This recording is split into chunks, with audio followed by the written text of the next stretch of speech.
Ladies and gentlemen, good day and welcome to Angel One Limited Q3 FY24 earnings conference call. As a reminder, all participant lines will be in the listen-only mode, and there will be an opportunity for you to ask questions after the presentation concludes. Should you need assistance during the conference call, please signal an operator by pressing star, then 0 on your touch-tone phone. Please note that this conference is being recorded.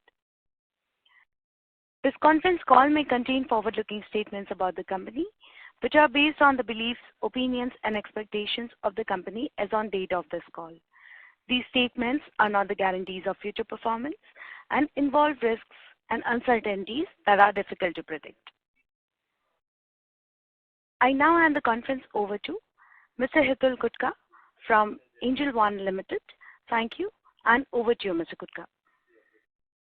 Thank you. Good morning and welcome everyone. Thank you for joining us today to discuss Angel One's Q3 FY24 financial and business performance. The recording of today's earnings call and transcript will be uploaded on our website under the Investor Relations section. The financial results, investor presentation, and press release are also available on the website. For today's call, Angel One is represented by Dinesh Thakkar, CMD, Vinita Agrawal, CFO. We also have the senior leadership team of Angel One along with SGA, our IR consultants. The leadership team will give us a brief overview of the operational and the financial performance of the quarter gone by, followed by a Q&A session. Please note that there may be certain forward-looking statements during the call which must be viewed in aggregate with the risk that the company faces. With this brief introduction, I now invite Mr. Dinesh Thakkar for his opening remarks. Thank you. Thank you, Hitul, and good morning, and wish you all a very successful 2024. Let me begin by giving you all a perspective of how we think about growth, as we strongly believe in the tremendous opportunity at our disposal. Over the last 27 plus years, our team has dedicated their efforts to offer clients the most suitable product in a seamless and efficient manner by harnessing power of data and technology. Over time, our organization has also ensured that it constantly evolves with the needs of its client and strives to stay relevant. That has been the core proposition of Angel One. Our goal has been to not just provide services, but also to cultivate a culture of investment. The digital assets we have developed are continuously evolving, enriched with innovative features to ensure an unparalleled investing experience. It is through such exceptional experience that clients choose to remain engaged with a platform like ours over the long term. We firmly believe in the importance of encouraging long-term investing habits, even if it means that some services are not immediately remunerative.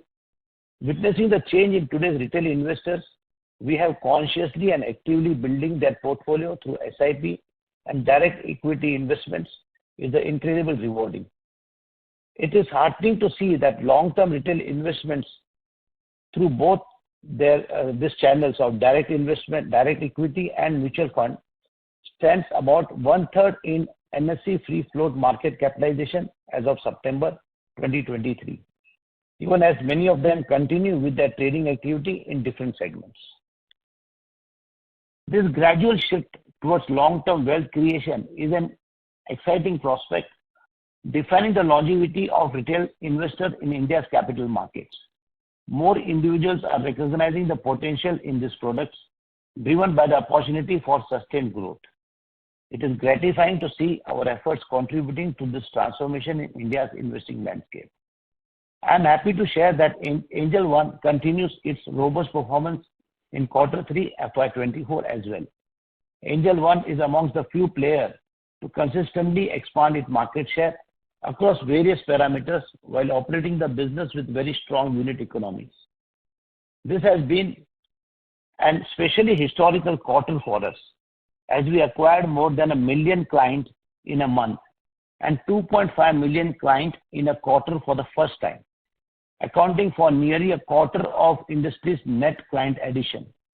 This consistency in acquisition and expanding market share is premised on our superior tech and product development, topped by continuous enhancement focused on priming our customers' experience. Let me take you through some of the company's key development, after which Vinit will walk you through our financial performance. Broking and Super App. Our clients' needs are central to us. During the quarter, we channelized our effort to make the Super App more productive than them, thus double-clicking on their needs. Since majority of the clients are young and fresh in their investing journey, it is imperative that we focus on process improvements. Right from easing their onboarding experience to offering them unique features which simplifies their investment journey on the app. We integrated the Google mobile number picker in KYC journey, thus leveraging existing information from clients' Google linked accounts. This not only eases the data input step for our client, but also improves the accuracy in capturing their contact details. We launched a self-serve journey for our client with the aim to empower them to modify and update their KYC documents through the DIY route, thus reducing the dependency on manual assistance. Moreover, we encourage and help this young client to invest and build their lifetime wealth. We developed and released the stock discovery feature on our Super App. These screeners host a collection of stocks like blue chips, sectorial themes, top gainers, etc., thereby improving engagement and encouraging clients to build long-term portfolios. Simultaneously, addressing the need of our experienced clients, we introduced some advanced features like open interest analytics. We also optimized the web trading application with the rollout of Trade One, an all-in-one solution offering seamless trading experience, which allows our clients to quickly access multiple data points and thus take more focused decisions.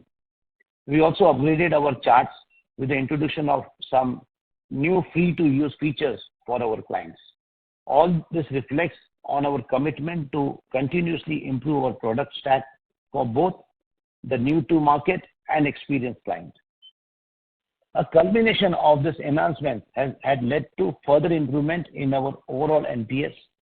Another indicator highlighting superiority of our product is that Angel One has consistently ranked among top 10 finance apps on Play Store and App Store and is in the top 5 on iPad.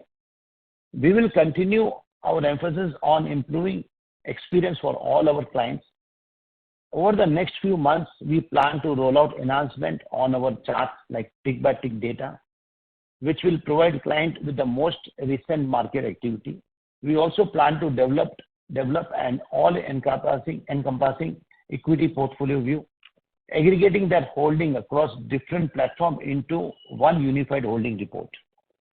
MF and lending update. Our mutual fund offering on Super App has done exceptionally well since its launch.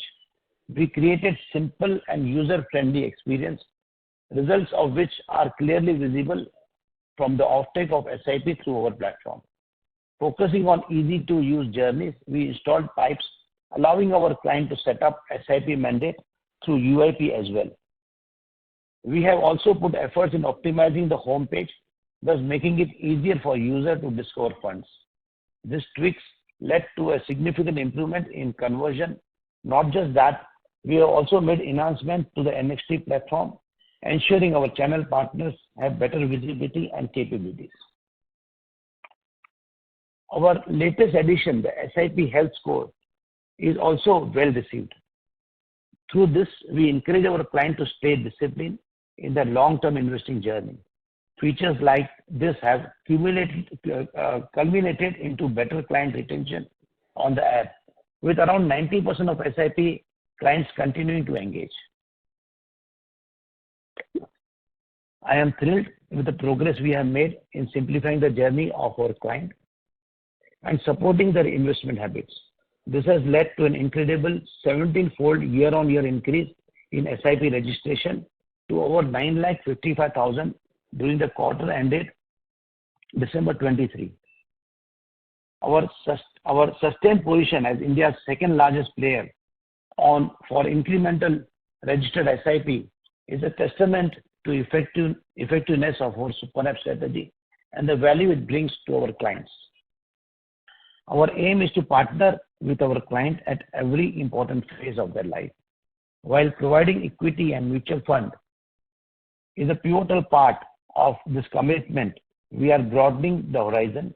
We are extending our touch points by venturing into distributing credit and fixed income product. During Q3 FY24, we dedicated efforts to crafting journey to distribute credit products. These are currently undergoing beta testing, and we are gearing up to launch this offering in the current quarter. Initially, we will take a measured approach, stepping in cautiously to grasp the nuances of the ecosystem better before we scale up the servicing offering. Our strategy for expanding this service vertical relies on the wealth of data from our extensive client base.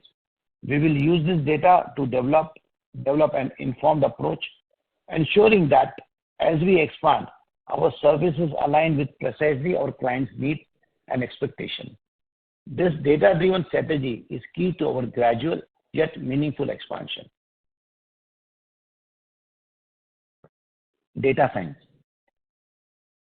A testament to success of our data-driven strategy is the sustained growth of our existing business. We are harnessing a vast pool of data and leveraging it to create predictive models using complex algorithms. These models analyze client behavior, thus empowering us to improve our engagement through personalized experience. Insight from the in-depth analysis play a pivotal role in our decision-making process. Data equips us to swiftly adapt to market shifts, ensuring our strategy remains agile and responsive. Incrementally, our data-driven machine learning algorithms allow us to strengthen our security protocols and protect sensitive information, thus effectively mitigating risk associated with fraud. Content strategy. During the quarter, we sharpened our focus on our content strategy, which forms a bedrock to engage and educate people about various financial products and establishes industry thought leadership. A key tenet here is to leverage social media, communities, and users to promote awareness.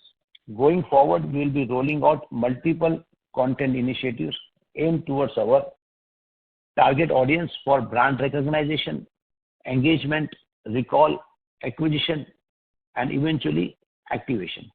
We will design well-targeted, authentic, linguistically and culturally accessible content that sparks conversation around wealth, investment, and finance amongst our future clients. Assisted business unit. Coming to our plans for growing the assisted business, we have very high aspiration here and strongly believe that we can and will disrupt the existing format of the business. Here I wish to update that the tenure of NSE AP order served to us on 14th July 2023 has run its course, and we have now commenced onboarding new authorized persons. We will transform the ecosystem and improvise better engagement journey on our NXT platform. Over the next couple of quarters, we will dedicate our efforts to building a strong foundation and will focus on assembling a specialized team for this vertical. We will have a targeted approach to expand our network of channel partners as we forge newer partnerships and penetrate further in underrepresented geographies. Here too, we will leverage our technology prowess as we build intelligence in our system premised on data. Group CISO onboarding. I am happy to introduce Anupita Daga as our Group Chief Information and Security Officer. She is a distinguished thought leader with over 25 years of expertise in spearheading security transformation, architecture, defining and driving security strategy, data privacy, risk qualification, and compliance with various global regulatory guidelines. She served as a CISO and data privacy officer at Yes Bank prior to joining Angel One. Anupita will enhance information security, cyber security, data privacy framework at Angel One, AMC. During the quarter, we progressed building the leadership team for our asset management business. I am happy to share the onboarding of Hemant Bhatia as the CEO of the business. Hemant brings along with him a wealth of experience cultivated over 17-year asset management industry, with his last engagement being as head of ETF at Nippon Life India Asset Management. Through his numerous engagement at industry and regulatory committee, Hemant has played a pivotal role in fostering growth of passive fund industry in India. He will lead the strategic direction and growth initiatives for our asset management business. We also onboarded Mehul Dama as the Chief Investment Officer for the business. Mehul comes with an equally strong repute with over 19 years of experience across financial services, of which more than 14 years were in asset management with companies like Nippon Life India Asset Management, Goldman Sachs Asset Management, and Benchmark AMC. Operational performance.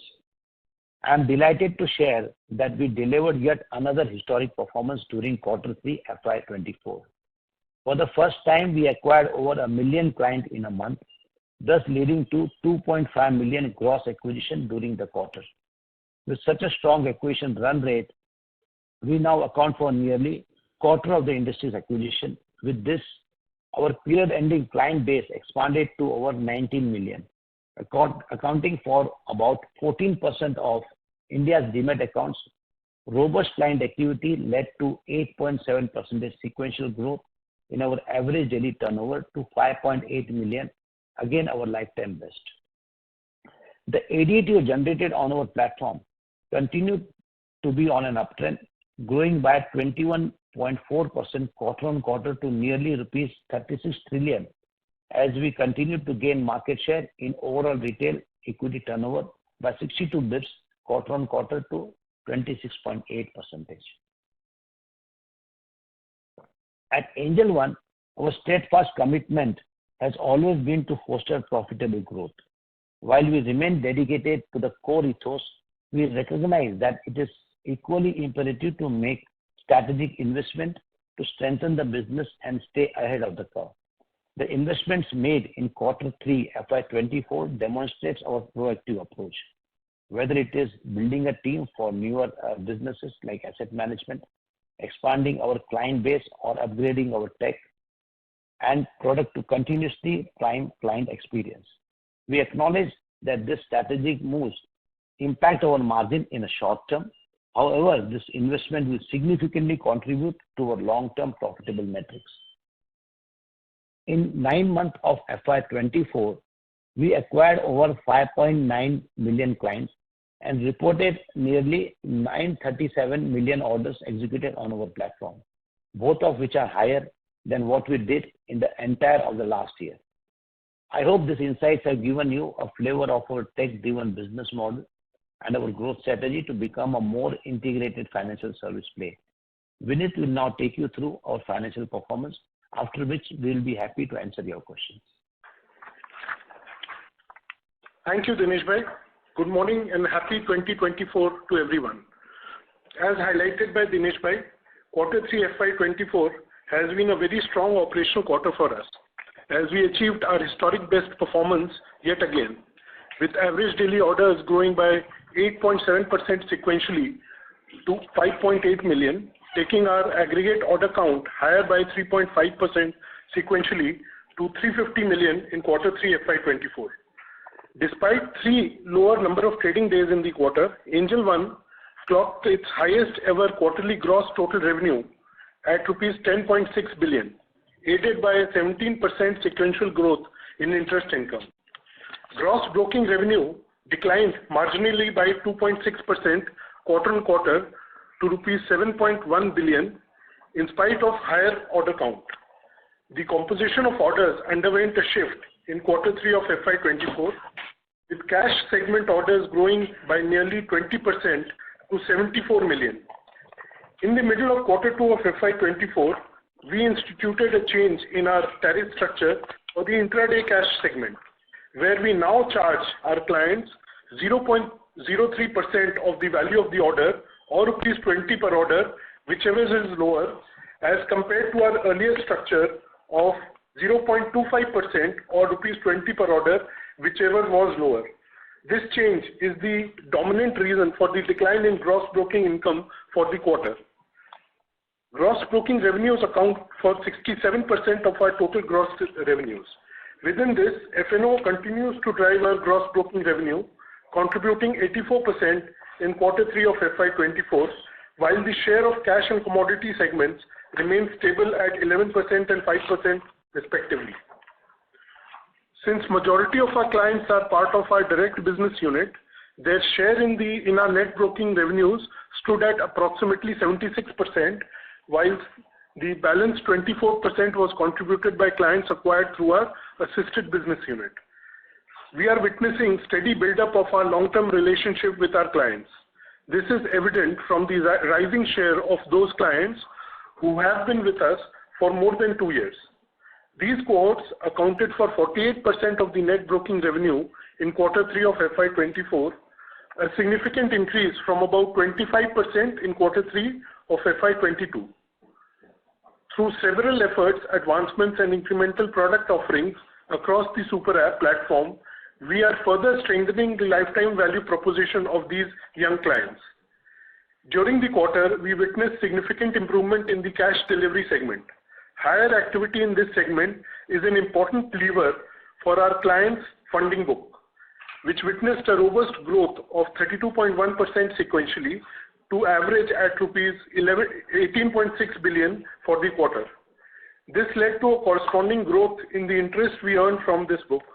The interest earned on client funding, along with the interest earned on deposits with exchanges, led to a 17.2% sequential growth in our total interest income to rupees 2.1 billion, thus accounting for about 20% of the total gross revenues during the quarter.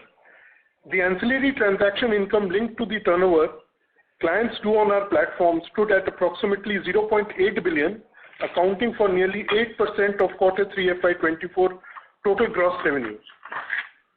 Finance cost was higher by nearly 35% quarter-on-quarter to rupees 356 million in Q3 FY24 on account of higher average borrowings for the period in line with higher client funding book and higher margin requirements with the growth in business. Of the 400 million estimated increase in net finance cost due to the impact of higher borrowings for substituting the underlying collateral for bank guarantees with borrowed funds towards margins with the clearing corporation, pursuant to the SEBI circular, discontinuing any client funds as collateral for bank guarantees, we have incurred about rupees 160 million for the period between July to December 23 and estimate to incur another 150 million in the ensuing quarter. This is due to the fact that most of the BGs with collateral as client funds matured by the end of September 2023 and the requirement for incremental borrowings went up after this. Employee benefit expenses, including cost of granting ESOPs, was at rupees 1.4 billion for the quarter, sequentially higher by 6.5%, due to the addition of headcount primarily in the asset management business, data and analytics, technology, operations functions, and related hiring spends.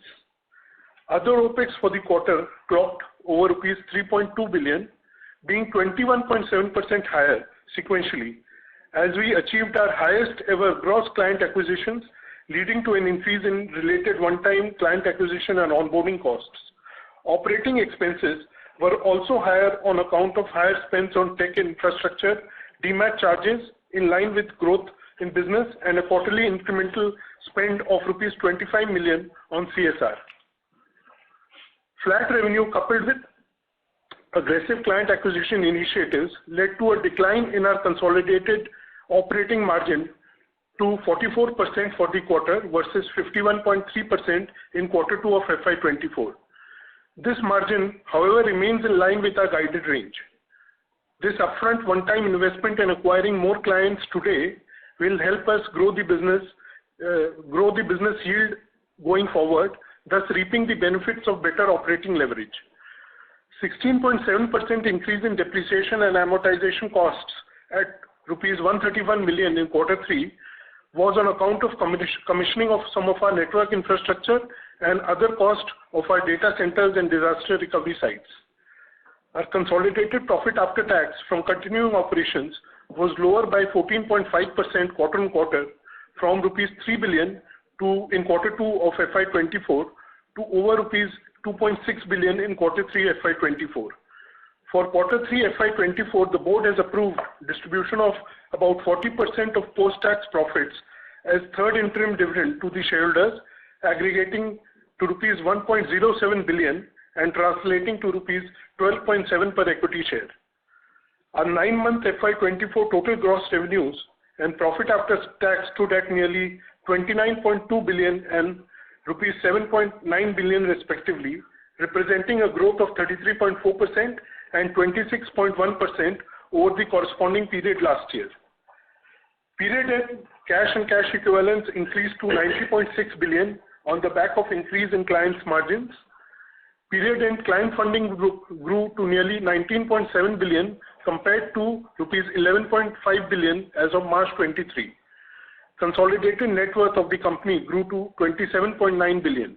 As we continue to operate the business within our desired margin profile, our 9-month FY24 annualized return on average equity remains a healthy 42.3%. With this, I conclude the presentation and open the floor for further discussion. Thank you. Thank you very much, sir. We will now begin the question and answer session. Anyone who wishes to ask questions may please press star and 1 on their touchtone phone. If you wish to withdraw yourself from the question queue, you may press star and 2. Participants are requested to use only handsets while asking a question. Ladies and gentlemen, we will wait for a moment while the question queue assembles. Ladies and gentlemen, in order to ensure that the management will be able to address questions from all participants in the conference, kindly limit your questions to 1 or 2 per participant. Should you have a follow-up question, please rejoin the queue. Thank you. We'll take the first question from the line of Swarnabh Mukherjee from B&K Securities. Please go ahead. Yeah, thank you, sirs, for the opportunity. I have a few questions, but I'll quickly ask a couple of questions on the the revenue side. So if you could explain what made you to change the tariff structure in the intraday part? Is it competition or is it something else? And why ancillary revenue is down 10% despite overall volumes have gone up? And also, if you can discuss a little bit in detail on the expenses side, particularly the customer acquisition cost. So what proportion of that will be part of our overall other expenses line item, and whether per customer acquisition costs have increased or is at a similar level to earlier, and how we expect the payback from these customers? Does the payback period remain 6 months, or any kind of change in the metrics that you are seeing? So these are my 2-3 questions. I have other questions. If time permits, I'll ask them after you respond. Yeah, excellent questions. See, on that tariff part, as repeatedly we have told that we are actually market makers, right? We are able to expand market. So we have to go into kind of different geographies, different profile of customers, and check what are the offerings which will attract them to onboard in this industry. So time and again, we have been kind of coming out with lots of kind of tariff structures and all that, where we are able to attract new set of customers. But what guides us, what we look at is that what is the cost of acquisition and what kind of a lifetime value we can derive from this set of customers. So that is the prime reason that we all the time being first more in this market to acquire new profile of customers, we have to try out different ways to onboard this customer. But what we have seen, once a customer is onboarded, almost lifetime value is that justifies cost of acquisition to the tune where we want to maintain an OPM of 50% and above. So we look at that. Second, on ancillary revenue and all that, I will ask Vinit to cover it later. Let me just complete on your cost of acquisition and LTV side, although I have covered. So our cost of acquisition has not increased, first of all. As I said, that we go for different profiles, and every profile we try to map what is an LTV we achieve. If you look at all the profiles that we are acquiring customer from open market, our cost to LTV has remained steady, and we still maintain that break-even of 6 months. Vinit, if you can just answer on ancillary revenue and expense side. Sir, just a follow-up on your response on this first question. Sir, so you have highlighted on the lifetime value of the customers and the payback. In terms of, on the margin overall, like you have mentioned generally that 45 to 50% OPM is your target range, but you have normally delivered better than that. Now, should we consider that this particular quarter to be a relatively one-off quarter, or where the margins came to the lower end of the range, or should we think that now we are going ahead to be more aggressive, and that is why maybe over the next 2-3 quarters also our margins would start playing out at the lower end of the range? If you could give some color on that. Yeah, sure. As I said, our overall metrics, which is cost of acquisition to LTV, has not changed. But what happens, like this quarter was full of seasons and all that. So when we take LTV of a customer, it is 5 years and beyond. So there will be few quarters where clients are not active because, as you know, Diwali, Christmas, New Year and all that, activity are a bit lower. And plus this quarter, if you see, we had 3 less working days. So overall, we don't see any impact on margin. But what will happen if you get an opportunity to acquire more customers? It's an upfronting cost. So it will show a lower margin for that quarter. But if you extrapolate business model, that whole OPM has not changed. So there will be few quarters where we get more opportunity to acquire more customers.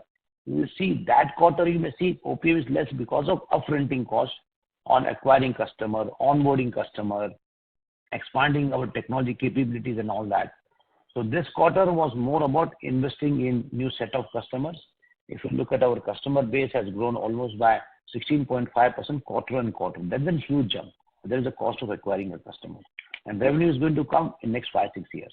So if I look at the metrics of cost of acquisition and LTV, it is almost like similar to what it was previous quarter. So overall, I don't see that this impact on margin, what you're seeing in this quarter, is kind of permanent. It is something that we got an opportunity to acquire more customers. We invested on expanding our kind of like technology capabilities and all that. So there is a cost of cloud. There is a cost of onboarding a customer. So overall, I can tell you that our cost of acquisition and LTV hasn't changed. So there is no impact on long-term guidance that we say that we would like to remain in that zone of 45 to 50. But if you look at our cost to acquisition to lifetime value, what slide we show, it appears to be around in the range of 75-80%. Slowly you will see that, okay, this will play out once kind of like India reaches a level where there is not a huge kind of an opportunity to grow, but we are more trying to get more wallet share of a customer. That is where a true reflection of OPM would be visible. But currently, as we are growing, as we see more opportunity to acquire a customer, you may see impact in a quarter or two. And then again, if at all opportunity stabilizes, we'll see we going back to the same OPM. Plus, we are investing in new businesses. So that new businesses will have impact in terms of we have to take upfront costs in the new businesses. But if I talk about broking, we have been maintaining this kind of like cost to LTV. But new business addition that we are doing, incremental investment that we will do is not going to impact margin in a big way. Understood, sir. Very helpful. Sharnab, on your question about ancillary income, so as we mentioned earlier, that there were 3 less number of trading days in this quarter, and that is linked to the number of trading days. So primary impact of the decline is because of the lesser number of trading days. Okay, sir, but overall turnover, despite lesser number of trading days, would have increased, right? So this would be kind of the fees that you pay to exchanges linked to the turnover. So that's what I... Yeah. As we also explained, the order mix has also undergone a bit of a change, where cash delivery orders were higher as compared to the other segments. So it's a mix of number of trading days as well as the change in the order mix. Sure. Understood, sir. I'll come back in the queue. Thank you so much for the response. Thank you. We'll take the next question from the line of Prayesh Jain from Motilal Oswal. Please go ahead. Yeah, hi. First of all, wish you everyone a very happy new year. And I have a few questions. Firstly, on the price action again, is it fair to understand that you want the mix of your brokerage business to slightly increase towards the cash segment? And because you also alluded to the fact that this price cutting or realization cutting would help you grow your margin trade funding book as well. And so is there a change in thought process where you want to kind of increase the share of cash segment volumes? That would be my first question. Second is, on the cost front again, while you alluded to there is no change in the cost, would there be any other additional cost that would have gone up sequentially apart from client acquisition cost, because that reflects in the increase in the overall admin cost. And lastly, on whether with the RBI regulation changes, what would be your approach on the lending on the loan distribution business, and whether there is some thought on could you give some insights into as to how would you approach this, what could be the ticket sizes that you would be looking at, or some information so that we can understand this. And just one small clarification, does the SIP ETF SIP come into your client acquisition in any form? That would be my questions. Thanks. Okay. Let us go one by one. One on this mix. We always said that we want to be having a market share in all the segments. So you are right in terms of when it comes to market share in cash segment, margin trading, everywhere we are looking up to be kind of in a leadership position. So wherever we find a pocket, like there are clients who want to start their journey by cash segment, we are equally kind of eager to acquire them and try to nurture them on our platform. As I said, what we have realized, even when we take a customer for cash segment, a lifetime value of this customer is almost quite decent in terms of unit-wise economy. So it surpasses or maybe passes that kind of test of OPM of 50% and around. So yes, when we are looking at the new geographies, we know lots of customers, they don't want to start activity which is very intense high. They want to start building portfolio. They want to buy cash segment. They want to make a portfolio. So we are very keen to get a market share over there. And that does not impact our cost of acquisition to LTV metrics. Second, when we come on expenses, yes, this quarter, one cost was because of higher acquisition that we did. And plus, we did lots of investment in building technology capabilities. So there were two components which was upfront and which was needed looking at the higher base that we are serving now. On this RBI regulation and on SIP, yes, we don't acquire customer. It is just cross-sell. Saurabh would be the right person to answer both these questions. Saurabh? Morning, Mr. Jain. I think your question on RBI, let's take a step back and understand what RBI has done and why. Right? I think the core issue is leverage in the unsecured business across a few cohorts was building up and customers were getting overburdened. And hence what RBI has done is it has increased the risk weight. By doing that, what happens is cost of funds and hence ROI for a few cohorts will go up. Primarily, we believe that for lending business to go a long way in India, it has to be responsible lending. You can't be overburdening the customer with a lot of leverage. So that is our view on what RBI has done. How does it impact us, right? So one is this is the foundation year for us to build the lending business. So as of now, we are in the beta testing stage. Secondly, in terms of our plans in lending, we were never looking to get into small ticket lending, which is where the entire stress has built up. So direct impact on the business in the year going forward also looks to be very, very limited. In terms of the ticket size that we are looking to target, it will be north of 1 lakh rupees. on an average. So I think largely we don't see any impact on us. In fact, we are quite positive that RBI has come out with this regulation now when we are in the initial phase of building our business. Having said that, since the industry is very large, there is a lot of demand. We are sure that the overall industry is poised to grow multifold over the next few years, and we will be a key beneficiary of that growth. Okay. And just on that SIP thing, whether when a customer is acquired and he invests in a SIP or invests in an ETF, which ideally for us will be zero revenues, would that still be counted in the gross client addition? How does that go? No, since we only do cross-sell on the MF SIP part, the client addition happens only when someone completes a KYC for opening a demat account, right? So someone doing a SIP or not doing a SIP, that does not get counted in your gross client addition. Okay, got that. Thank you so much. Thank you.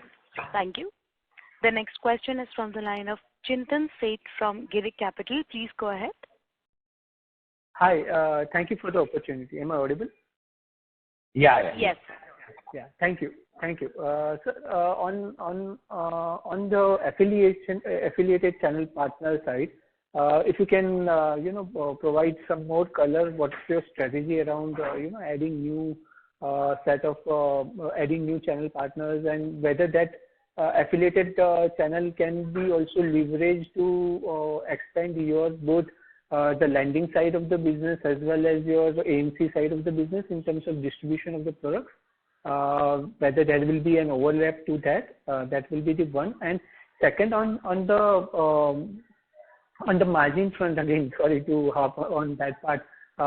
This upfronting of cost, if you can elaborate on in terms of if I look at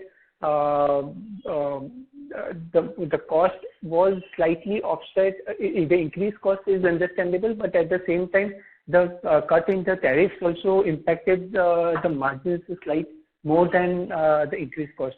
So the understanding would be that this is the last leg of tariff cut which we can see, or there is still you look to optimize it if the market remains in favor of in terms of adding more number of clients. That will be the two questions. Yeah. On assisted channel, I will ask Nishant to give his view. Let me cover upfronting cost, which is very important to understand in this kind of business. So what happens when we are acquiring a customer? As I said, that we have to do an upfronting cost, like we don't apportion this cost across the life cycle of the client. So when we are taking a big chunk of cost of a customer when we acquire, we are able to realize only come to a break even only after 6 to 7 months. So there is a period where actually it takes time for us to break even on this cost. But when we take the cost, it is reported immediately in that quarter. Mm-hmm. Right. So second comes when we are growing our customer base, we need to take care of their growing requirement in terms of technology capabilities, in terms of regularizing our products and all that. So lots of technology cost goes upfront. So when client is acquired, we try to see that our capacities are created for this client so that they don't face any glitches, any problem when they're trading in the future. So that way, when we are building any platform, there are lots of costs which immediately comes as an upfront cost if we are increasing our base of customers. Okay. Second comes tariff impact. As I said, it is not tariff impact. It is about how do we grow the market. In India, if you see, 65 crores we are saying having a PAN account, but they are not taking interest in equity. Where we know that every person needs certain kind of saving investment, and equity has given an excellent return in terms of CAGR of 13-14% for 25-30 years. So we need to, players like us have to really expand this market. So we need to go into an area, understand what tariff would attract them, what kind of content will attract them. So there is lots of cost we have to take to attract these new geographies, new profiles. So when we are working on a new tariff plan, what we look at is this customer profitable in the future? What would be his trajectory or her trajectory?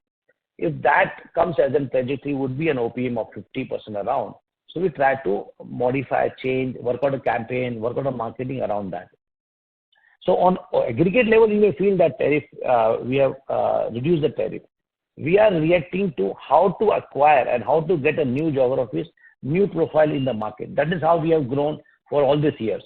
So we will continue our strategy to understand what this customer needs in terms of understanding content, in terms of journey on our platform, in terms of tariff which will make this person onboard on our platform. So that's the reason tariff, when we tweak on tariff, we look at lifetime value. If we are convinced that this lifetime value does not change, we will try to tweak it. That makes attractive for the customer, and that helps us to gain market share.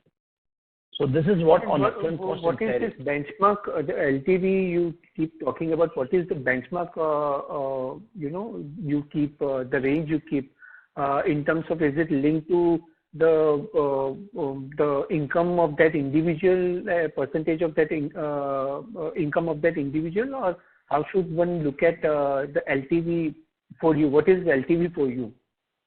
Yeah, so we look at every cohort and all that, but what we disclose is the total cohort that we had acquired in FY22. So if you look at that cohort, behavior is almost same. Like when we take a cost, almost LTV appears to be around in the region of 8x. So what we are saying at that time also, we told that break-even of this customer that we acquired is around 6 months. That trend continues. So when we talk about CAC to LTV, we look at cohort-wise, profile-wise. But when we disclose to you, it is more of like mix of all cohorts. But what we look at, even like customer, say today we don't go out and acquire customer for SIP because until now we are not convinced in terms of CAC to LTV. But we have enough customer base to sell them SIP, sell them mutual fund. So for other cohorts, wherever it becomes profitable, we go out in the market and acquire those customers at a new pricing or work on some content strategy or create some journeys, some referral programs. So for us, for all these cohorts, it is important that we are able to maintain a margin of around 50%. So few cohorts will be giving above that, few cohorts will be giving a bit below that. Yeah. But we don't totally go into a cohort where we are not sure that we can make it profitable. Fair enough. On the assisted channel. On assistant channel, Nishant, if you can just... Sure. So thanks for your question, Chintan. Growth in assisted business has to be seen in two ways. One, deepening our relationship with our existing clients, which is where Dinesh ji had alluded to how we are planning to transform our NXT platform, primarily through which our SDs engage with their end clients. By adding a layer of cohortization, personalization, and therefore being able to roll out relevant products to relevant users. So that's the first piece of this growth path. The second is with regards to engaging with newer channel partners, the likes of mutual fund distributors, POSPs, and DSAs, to be able to unlock growth potential within mutual funds, within lending, or within insurance. And the game of this multi-channel play primarily to expand our footprint as also to deepen our relationship with the existing customer base. Okay, so that will be a separate channel than the broking affiliation partners. That will be separate, right, for the insurance distribution? So what I mentioned is that both these channels would be at play. Even our existing sub-brokers would be selling mutual funds and insurance products. And at the same time, we would have kind of new channels getting unlocked as we proceed. Sure. Okay. Any broad near-term targets in terms of what we are looking at expanding the base of affiliated channel, or are we also looking at tweaking our commissioning to the channel partner so that the business they get attracted to enroll with us and expand the engagement with their counterpart clients at the end. So are we trying to further incentivize them more to initially and then grow that business? What will be the strategy there? The idea is to build business on back of a solid foundation. which is where leveraging technology plays a key role, and also engaging with quality channel partners to be able to provide a great experience from a customer point of view. These are the two focus points. Commercials and kind of discounting in any form and fashion is not the primary strategy. Right. Okay. Got it. I'll join back into. Thank you for the answers. Yeah. Thank you. A reminder to all the participants, kindly limit your questions to 2 per participant. Should you have a follow-up question, please rejoin the queue. Participants are requested to kindly press star and 1 to ask questions. We'll take the next question from the line of Abhijit Sakhare from Kotak Securities. Please go ahead. Hey, hi everyone. Good morning. I had just a couple of clarifications. So on slide 11, where you have the vintage-wise revenue breakup, can you also share what is the vintage-wise breakup of active clients as of now? Around 5 million clients that you have.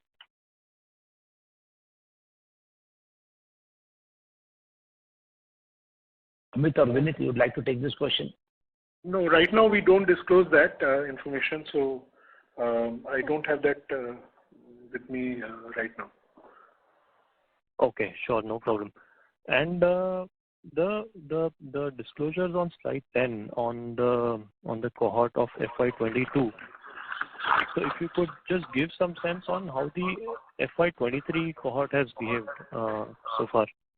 Are the trends similar to FY22 or any deviations? I would request you to wait for some maybe a quarter or so. We'll come up with a updated data point on this. So we've shared it for FY22. Once we have the complete data for FY23, we'll share with you.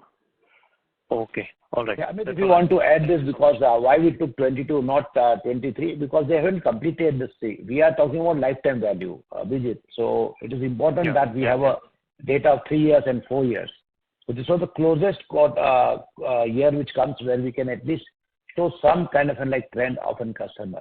But as I said, the break-even of that time customer and today's customer remains same 6 months. Amit, you want to add anything on this?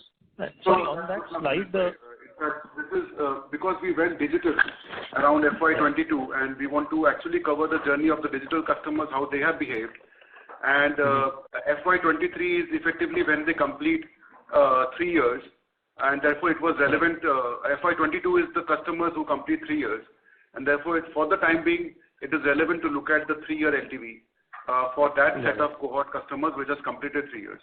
As we get to the next financial year, we will again update this slide as Vinit just suggested. Okay, all right. Thank you so much. Thank you.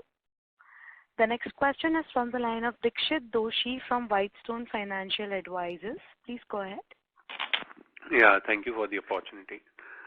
Sir, there was some tariff change in the cash segment. So if we have to compare only for the derivative segment, our brokerage income from the derivative segment would have increased quarter on quarter, or it was flat, or we lost some volume or market share there, and we saw some impact in the brokerage income in our derivative segment as well.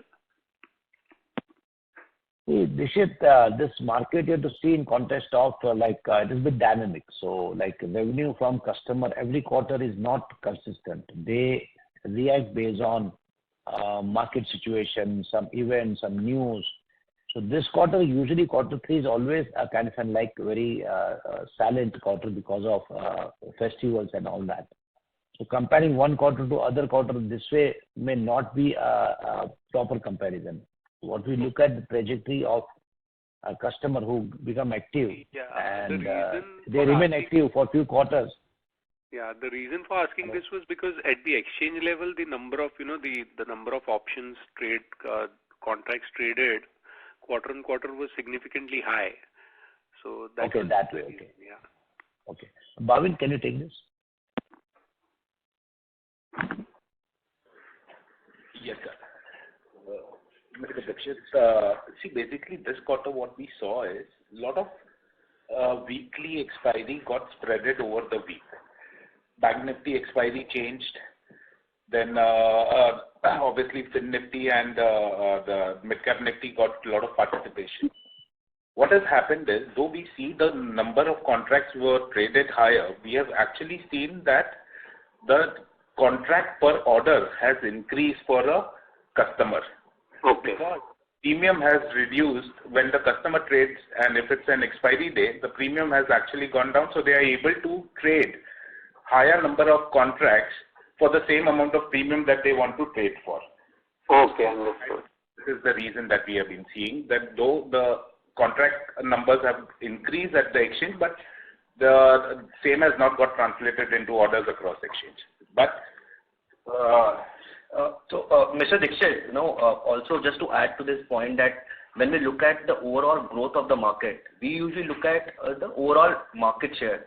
So in case of F&O market share, if we compare to quarter 2 to quarter 3, in quarter 2 we were at 26.2% market share, and our market share has gone up to 26.9%, which is reflective of the fact how we have grown along and faster than the market itself. That's the way we gauge the overall growth of the segment itself. So accounting for these two aspects, so we are looking at a flat thing, but overall market share has gone up, which is also showing how quarter 3 for the overall industry has been also little subdued in nature. In this market share, we are referring to the retail market share because there must be a lot of pro account volumes also in this, so we see net of that, right? So retail market share was in quarter 2 used to be 26.2% in F&O segment. Now we are at a retail market share of 26.9%. So which has sequentially gone up in quarter 3, as you mentioned. Okay, and one more question, sir. I missed it in your opening statement. Maybe if you can let us know by when we plan to start our AMC business. Yeah, sure. Hemant, if you can just take this question. Sure. So, Mr. Dixit, currently we are in the process of seeking the AMC, the MF license from SEBI, and are doing the needful in terms of setting up the necessary infrastructure, processes, policies. So again, as I said, it's the process. So we endeavor to get the MF license as soon as possible. Once all these formalities are complete, and we'll have to wait for the regulator then to revert for any queries or any questions which they have on the existing setup which we have. Okay, thank you, sir. So it will be very difficult to give a timeline now, but our endeavor is to be on ground as soon as possible. Okay, great. Thank you. Thank you. The next question is from the line of Pallavi Deshpande from Samiksha Capital. Please go ahead. Yes, I just wanted to understand, you mentioned about the increased headcount for the asset management, etc. So, what was, and then it's mentioned in your presentation, page 12, that, it's been put in other expenses, the increased employees. So just wanted to understand what was the amount of expense on the employee side, and, why it figures on that in the other expenses. Vineet, you can take this. Yeah, so as we mentioned in the operating profit bridge, that the employee cost has increased by about 56 million for the CTC cost and about 30 million for the ESOP cost. So we've added about 107 employees overall in the across the group, including the new business, data analytics, technology, product. So with this, the cost has gone up to by almost 90 million, including the ESOP cost. Right. No, so the other expenses don't include any employee expenses, that's right? No, the other expenses do not include. All the HR related costs are part of the employee expenses and ESOP cost. Okay, the slide says that. Secondly was on the tech team. What would be our spend on tech if you can give any, as a percentage of revenue or as a percentage of PBT? No, we don't disclose that any percentage. Right. And the number of people in the tech team last was 500. I don't recall what is it now versus last year. So across technology, product and digital footprint, we have more than 600 people. Right. And the AMC side, is the hiring over, or we need more hiring to be done for the people side then? No, my understanding is most of the crucial hiring is over. Maybe a couple of associates may be required. Right. Just lastly on this, you mentioned about this the cash side. I think I got some comments like you're interested in the market share and all. Is there any increase expected for the the share of cash business? And are we targeting anything like that or? So we have high aspiration in terms of increasing our market share wherever it is possible. So it will be difficult to put a number, but we would like to see that everywhere, like not just one segment, all the segment wherever we become active, we focus on certain market share, and we would like to see incrementally every quarter, every 6 months, we get better market share than where we are. Right. Thank you so much, sir. That's all. Thank you. The next question is from the line of Nidhesh from Investec. Please go ahead. So thanks for the opportunity. Is there an update on wealth management business that we have been talking about last quarter? And any update on the business model in that, which customer segment we will target and what will be the model of reaching out those customers? As announced last quarter that we are keen to start wealth management business, but as I said, that would be functional only in first quarter of next financial year. Currently, we are in that process of strategizing and working out a right kind of an approach where we can use our technology and where we can serve customers who have this kind of need for this kind of product. So a bit early to comment right now because we are in that process of really putting our heads down and working on the right strategy. Maybe by end of next quarter, we will be able to come out with some clear direction on wealth management piece. Sure. Secondly, if I look at the derivatives revenue, that has declined 6% Q on Q versus I think 1% decline in derivatives number of orders. So revenue per order on derivative segment has declined by almost 5%. So any particular reason? Have we changed any pricing there? What has driven that?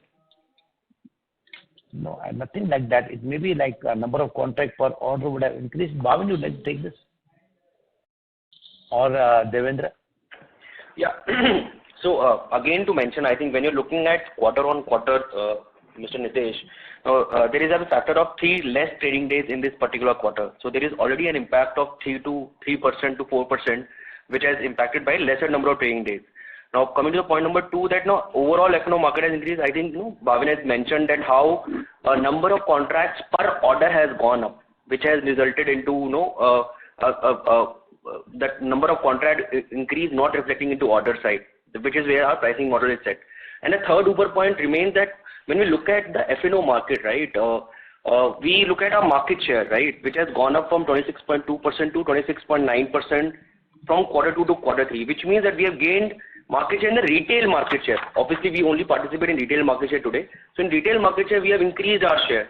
And at an overall level, if you look at quarter 3 itself, because of the holiday season, there is obviously a subdued performance, overall market behaving in a little subdued way as well. So that is the... my question was actually on revenue per order. If you look at F&O revenue divided by number of orders for us, that was around 23 point something last quarter. It has then declined to 22.2, I think, in this quarter. So is there any pricing change in F&O or mix of flat fee has gone up? What has led to that 5% decline in revenue per order in the F&O segment for us? So at an overall level, Mr. Nitesh, when we look at the overall order size, the flat fee contribution to our overall pie used to be around 85% in the last quarter, which has now increased to almost 89%. Now that must be reflecting back in terms of the overall revenue per order, because I think the flat fee clients are growing much faster pace in comparison to old customers which are at a percentage base with us. So that is maybe one of the factors also contributing in terms of the overall reflection of revenue per order that you're looking at. Sure. And also last question is on the OPEX. So if I look at admin and other expenses, it has gone up by 57 crores this quarter. If you can get us some breakup that what were the main components of this increase? Like what percentage of this has been contributed from customer acquisition? What is from other components, that would be helpful. Whatever we can give detail. Vineet, if you can just... So there are 3 or 4 main components that have contributed to this growth. One is, of course, the 3.5 lakh more clients that we acquired during the quarter as compared to the previous quarter. The onboarding cost of those clients, which is again a one-time upfront cost that we incur. The demat charges have grown in line with the growth in the cash delivery volume and the income in the depository operations. The tech infra cost, the OPEX part of the tech infra cost, and there's been a 25 million additional contribution to CSR as compared to the previous quarter. Okay, sure. Thank you, sir. That's it from my side. Thank you. We'll take the next question from the line of Ashutosh Garud from Ambit PMS. Please go ahead. Hello. Sir, please. Am I audible? Yes, sir. Yeah, audible. So just wanted to understand on this tariff cut on the cash segment and the upfronting cost. I mean, what I heard you mentioning about that you will continue this thing as long as you see a scope of acquiring clients. Given the low penetration and given how we are placed from a secular trend perspective, the segments which we operate, this looks like a fairly long-term approach as far as you targeting these kind of customer acquisition and the tariff change. So would it be fair to assume that through FY25 as well, we'll see this kind of a margin percentage going ahead on the operating front? Yeah, Ashutosh, like as you rightly put that, this seems to be a very secular trend, and we don't know where this trend would lead in terms of penetration. Okay, how much of population would be ready to really jump and start investing in equity. If that trend continues, we are talking about currently, like if you look at active customer base, there's hardly 3.5% of population is investing in equity, and similar numbers are for mutual fund. So point is that if that trend continues, it is really kind of very profitable for us, because it is just one time in a lifetime you get an opportunity to acquire a customer when they are onboarded. Then to acquire a customer from competition is always difficult. So this trend we have seen everywhere in UK, US, when this kind of trend came, when people started attracted towards equity, players who became big, they became really a kind of solid player who were able to work out a good profitable business. It is difficult to say in terms of upfronting cost up to what level it will continue. But what I am seeing that this seems to be like a trend which is going to last up to at least we see a penetration of at least 15 to 20% of population coming on our platform and using our industry products. On tariff cost, as I said, that we have to be dynamic because India is very diverse. There are different needs of people. So we have to look at that, what are the requirements and at what price they would be attracted on our platform. As I said that we are guided by our CAC to LTV. If we see a margin of 50% and around, we try to go into a newer pocket and acquire newer customers. That is how Angel has grown since 2020. So all the time when you acquire a new set of customers, it appears that our ARPU is decreasing. But when you look at our overall margins, it has remained intact. That a few quarters when we become kind of an aggressive acquiring customer, there is an upfront cost on technology, on onboarding, on acquiring a customer. But if you look at unit-wise economy, it is still very attractive to continue to see which are the pockets where we can acquire more customers and continue with this trend. We would be very delighted to see this trend continues for next 5 to 7 years. That means we are looking at deep penetration of this equity market where we become a leader. So in digital market, what is important is that what kind of market share we have and how many people are really using our services. In both the metrics, in terms of acquiring a customer, we are a market leader. In terms of creating revenue from each customer that we are acquiring, including like selling them mutual fund, SIP and all that, we have been getting a good market share. So overall, this suggests that this business model is strong enough and our platform is very popular amongst all category of customers. There are a few platforms which are popular with trader category. But in our case, we have seen diversity of customers that we are able to acquire and serve and create revenue from them is quite immense. So that way, I feel if this trend continues, because of diversity, we have a better business model which can sustain for a longer period of time. One more point to note. Please go ahead. One more point to it, Ashutosh. One more point to note now, as we are looking at grabbing market potential, this is also reflecting in our cash market share. Post the tariff change has happened, our market share in cash market used to be stagnant. In retail market share used to stagnate around 13.8%. In the first time, after 8 quarters, we have seen a strong increase in market share as well. Whereas in quarter 3, we're looking at a market share of almost 15.1% in cash market as well. So it is in line with the aspiration of increasing the potential of India and grabbing larger market share, which is reflecting with the strategy going live as well. All from that point of view. Thanks for the elaborate answer. So just to add, I mean, on the and once you're starting on the AMC front, I would want to believe the LTV, which you assume now, should go up as we go ahead because you are adding new verticals from business aspect.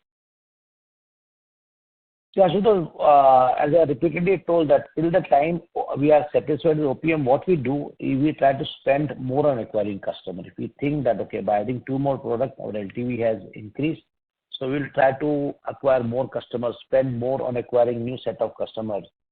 So what is the guiding force for us is that CAC to LTV. And see, if we stop growing, our margin may increase. But what is important for us is that if there's a budget to acquire new set of customers, explore new profile of customers, we will go ahead and do it. Thank you, sir. Thanks a lot for the answer. Thank you. The next question is from the line of Sanket Godha from Avendus Spark. Please go ahead. Thank you for the opportunity. Sir, when I see your customer acquisition, it's very visible that the bulk of the customer addition is happening in tier 3 markets. So your statement, what you made, that LTV to CAC or payback period is 6 months. Is it even true for tier 3 clients, or your tier 1 clients are cross-subsidizing tier 3 clients, and therefore you say it is 6 months? And because it's not converting into revenues, because you added similar number in second quarter, but it did not translate into revenue in third quarter. Just wanted to understand that it's cross-subsidization, and you're hoping that it will play out in subsequent years rather than on immediate 6 months basis. So for tier 3 clients. Yeah. So Sanket, first of all, to give this answer would be a bit it requires lots of components to be identified and to be really, we don't disclose all that for every cohort. When you say tier 1 urban and all that, then tier 3 also we have KRA yes, KRA no, 20 below, 25 age below, 25 above. So what we look at is that bulk of customers that we acquire in that cohort, what CAC to LTV is there. As I said, that we are looking at OPM of 50% and above. So different tiers will be having that different ratio. We don't disclose those kinds of data. But what I'm trying to say is that even tier 2, tier 3 and beyond, CAC to LTV is very profitable, and it meets our specification of maintaining an OPM of 45 to 50%. If you look at our customer base that we are acquiring, most of the customers, 80-85% are coming from tier 3 and beyond. Yeah. So if there was an impact of tier 3 and beyond, would have been visible by this time. Since 3 years, if you see, our trend is that we are acquiring maximum customers from tier 3 and beyond.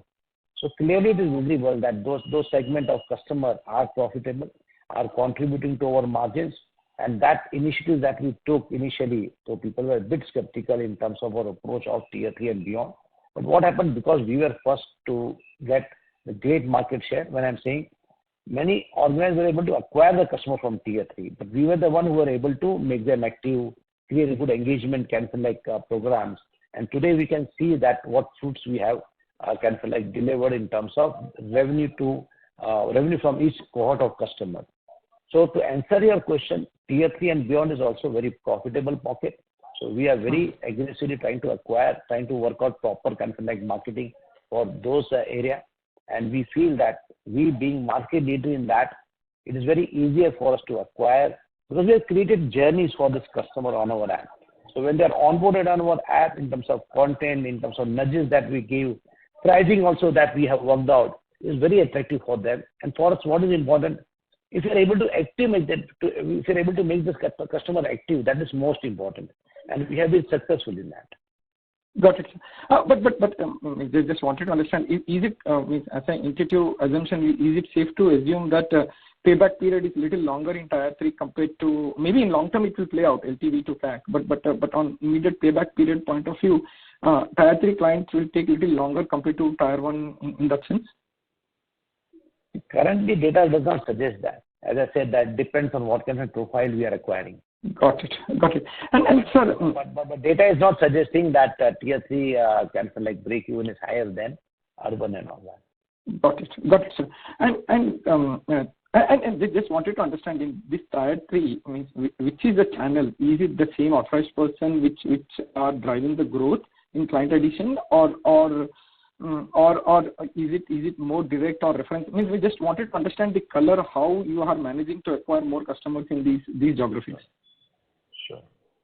So Prabhakar, our Chief Growth Officer, will answer this, but let me tell you that we have two channels. One is assisted channel, where customers are acquired through this kind of like authorized person. But on digital side, Prabhakar would be a better person to answer you this. Prabhakar? Yeah, hi. Thank you for the question. I mean, if you look at it, we have a strategy which is based on 3 pillars. First is a channel specific. As DT Dinesh Bhai pointed out, that we focus on specific channel and their cost to revenue ratios. So be it organic channel, be it referral channel, be it paid channel, or be it a financial influencer channel. Yeah. So we ensure that at a channel level, those profitability are maintained, and we do a pan-India campaign leveraging various cohorts. Mm-hmm. Second approach we take is a signal-based approach. Now, this signal-based approach is unique to us, and this is what Dinesh Bhai said we have mastered since 2020, thanks to very close collaboration between the acquisition revenue team. That we know which signal to pass on to acquire customers which are good revenue yield for us, and we also know what kind of investment we want to do behind those cohort of customers.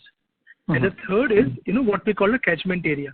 So we know for sure that there are certain places which are very heavy on trader kind of cohort, and we ensure that we pay additional cost for additional revenue for those cohorts. Okay. Why we have been able to successful on it, because somewhere both our performance marketing, brand, content work very closely with each other, and we try to go with a full funnel approach, whether it is Tier 2, Tier 3, Tier 4. So both our brand media choices and also in terms of performance marketing paid channel choices are in sync with each other. Got it. But is it safe to assume that out of the total client acquisition, on a marginal basis, the authorized person contribution is coming down, and it's more happening in the digital way of acquiring the customer? Dinesh Bhai, can you take it? Yeah. Can you just repeat your question?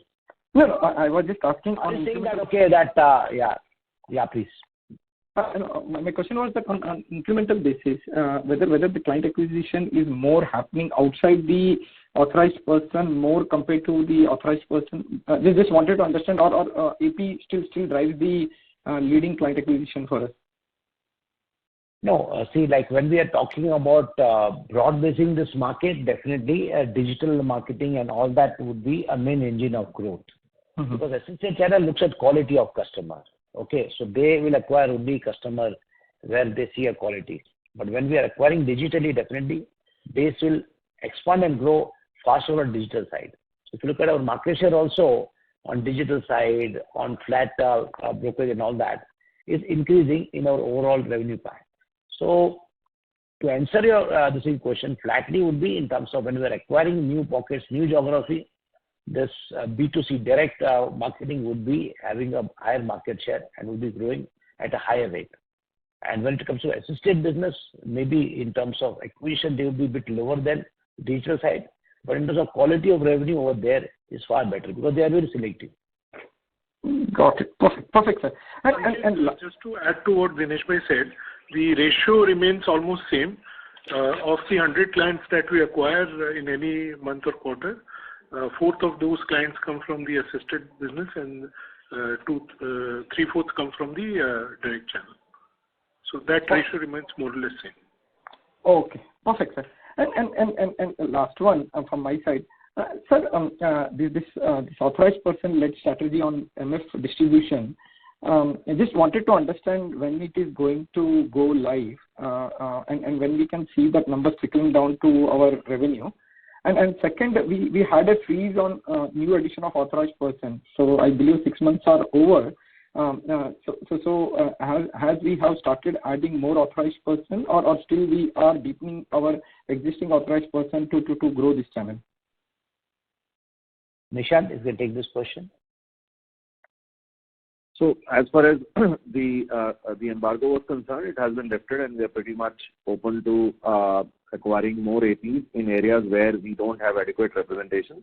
In areas where we have decent coverage of our APs, we would continue to grow on back of those channel partners. As I also mentioned in one of the earlier responses, that we are also going to be acquiring newer channel partners like mutual fund distributors, USPs, and DSAs in phase 2. Perfect. On this MF distributions through authorized person, which was a stated strategy, when we can expect that numbers to trickle down in our top line and bottom line? This is a futuristic statement. I'm not sure if I can make it here. But sir, as you said, wealth management is expected to go live in first quarter of FY25. Then this MF distribution, which we are largely doing through Super App. One second. Sanjay, just to answer you, our MF, this thing through AP is already live. Now we are talking about scaling it up. Okay. So Nishant Jain has joined to scale up all the division, all that kind of distribution channel apart from authorized person. Sir, the reason I'm asking this question is that our distribution income is still 10-11 crores, which has not changed meaningfully in the last 2-3 quarters. So when we can see this number to go up, given we are already live with MF distribution. Sanjay, what happens that to really start any new division full-fledged, it requires a kind of foundation period. So currently, I would say for assisted business beyond selling stockbroking products and cash market products and scale it up requires some kind of investment in kind of working on the right strategy and right plan. So I would say you will see some traction coming from this vertical, maybe first quarter of FY25. Perfect, sir. That answers my question. That's it from my side. Thank you very much. Thank you. The next question is from the line of Mayank Bukrediwala from Citadel. Please go ahead. Hi, sir. Thanks for taking my question. I hope I'm audible. Yes. You've already spoken about this issue, which is, our futures, our F&O ADTA growth has been much higher than the ordering growth. And this has been true for many, many quarters now, but it seems to have accelerated a lot in this particular quarter. If I just simply look at it, over a 2-year period, our F&O orders has increased by almost 2.2, while the F&O ADTA has increased by almost 5.5. So this is a very large gap created over 2 years. And I'm not sure if this is entirely explained by a decline in, premiums and all of that. So just want to understand what else is driving this, and this entire splitting of expiries where we've got an index expiring every day has not really resulted in a material increase in F&O ordering for us. Do you anticipate that will happen from here onwards? See, one thing on ADT and order, I will ask Devendra or Bhavin to answer that. On that split of expiry and all that, I can tell you one thing. See, customer comes with a certain budget, certain wallet. So he can stretch his wallet only to certain amount of contracts and orders. So choice would be he gets more choice, but that does not mean he is going to trade more. So that is where when a customer gets choices, benefit would be more customers are attracted towards market thinking there is a lots of choice. But individual putting in more money, I don't think that is happening in retail side at least. So what you will see because of this kind of more product available, more people are attracted and they are getting attracted and onboarding on our industry.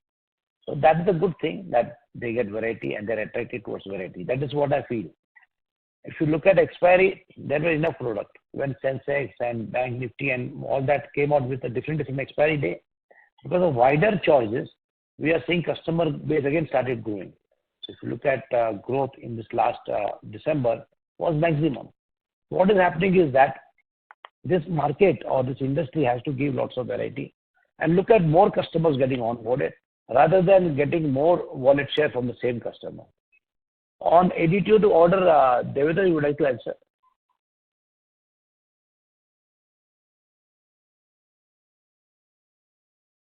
I think I'm not audible. Bhavin or Devendra can answer this. ADTO to order. You're audible. Yeah. Question was that, okay, why this ADTO has increased 5.5 times? I mean, and is it related to strike price and premium?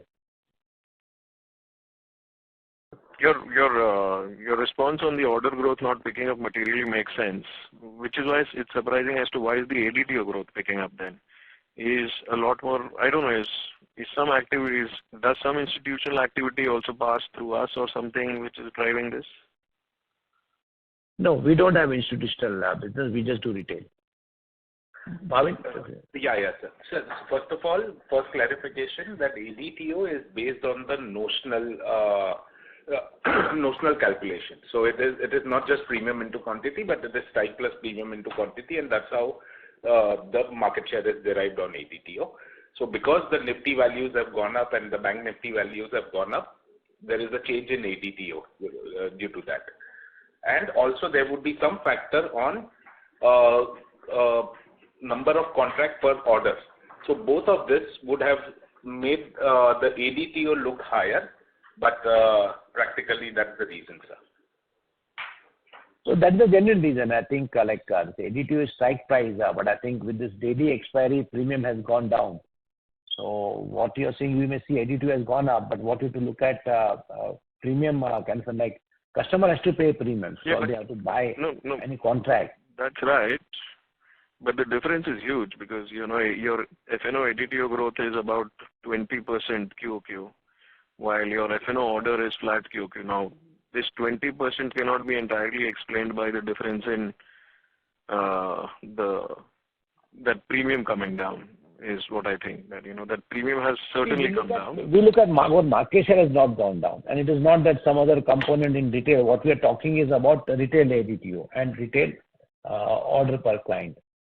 So that is the only way we can explain. Beyond that, I think there is no explanation because in this segment, institution is not included. So what we are seeing is that we track our market share, and that premium market share we are seeing our market share is increasing. So there is no reason for us to believe that somebody else is taking away the market share or business from us.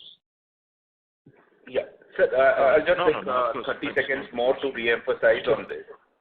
What has happened is, the Nifty values have gone up in this quarter, right? And when we talk about an ADTO, the notional value would depend on the strike price, right?